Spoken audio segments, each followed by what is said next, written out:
À Libreville, colonel Ulrich Monfumbi et Laurence Ndong, respectivement porte-parole du CTRI et du gouvernement de la transition, ont animé une conférence de presse conjointe ce matin face aux hommes et femmes de médias. Les deux personnalités sont venues faire le point des deux institutions 200 jours après le coup de libération du 30 août dernier.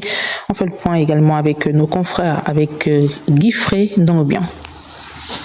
À 3 jours de la tenue du dialogue national, cette conférence de presse conjointe, premier du genre, aura éclairé la lanterne des professionnels des médias sur les grandes réalisations effectuées dans tous les domaines, des progrès non négligeables qui impactent aujourd'hui l'économie nationale.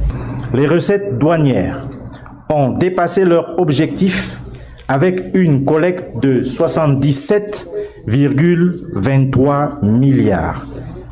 Les recettes fiscales ne sont pas en reste et ont également impressionné, enregistrant 198,91 milliards de francs CFA, soit un total de 276,14 milliards de francs CFA pour les recettes douanières et les recettes fiscales au titre des mois de janvier et de février uniquement.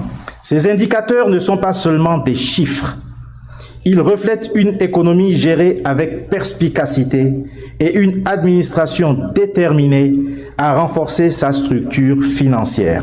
Je terminerai par l'audit général de la holding Delta Synergie.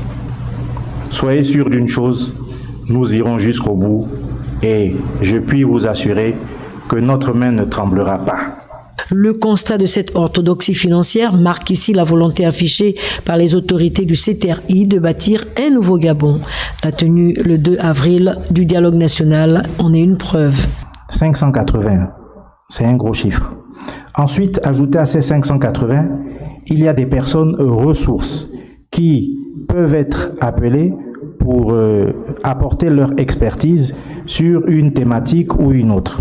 Vous remarquerez que c'est quand même 34 catégories socio-professionnelles qui prennent part à ce dialogue, parmi lesquelles la communauté pygmée. S'agissant de la couverture médiatique lors du dialogue national, tout est mis en œuvre pour les journalistes. Des séances de travail ont eu lieu au ministère de la Communication, en relation avec le ministère de la Réforme des institutions qui est en charge de l'organisation du dialogue. Nous avons mis en place une commission technique qui est formée de personnel des médias publics et de personnel des médias privés. 5 sous-groupes de travail ont été mis en place, 6 commissions. Il y a une commission de la presse en ligne, il y a une commission de la presse écrite papier, les télévisions, les radios, communication digitale, la presse internationale, et il y a une cellule de veille. Parce que nous voulons que ce dialogue se déroule dans un contexte apaisé. Cette phase de questions-réponses a permis d'apprécier la synergie entre le CTRI et le gouvernement de transition, tous mobilisés pour contribuer à une vie meilleure pour les populations gabonaises. Il s'agissait là de cet élément sur lequel les deux porte-paroles ont édifié les hommes et femmes des médias, notamment sur les sujets relatifs au social, à l'économie, à la santé et aux infrastructures tant routières que scolaires.